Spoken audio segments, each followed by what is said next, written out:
కస్తూరి మృగం అంటే అది ఒక రకమైన జింక అన్నమాట. సీజన్ వచ్చినప్పుడు దాని బొడ్డు నుంచి ఒక ద్రవం స్రవిస్తుంది. అది మదపు వాసనగా ఉంటుంది.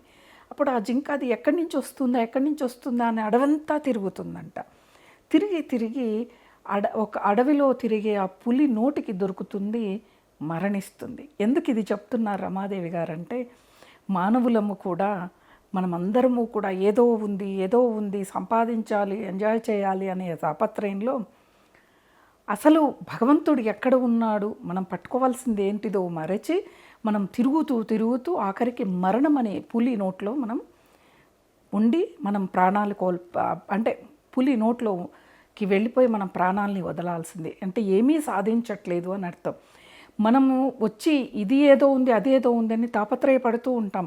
అలా తాపత్రయపడకుండా భగవంతుని పట్టుకోవాలి, భగవత్ తత్వాన్ని పట్టుకోవాలి. అప్పుడే జన్మకొక సార్థకత అనేది ఉంటుంది.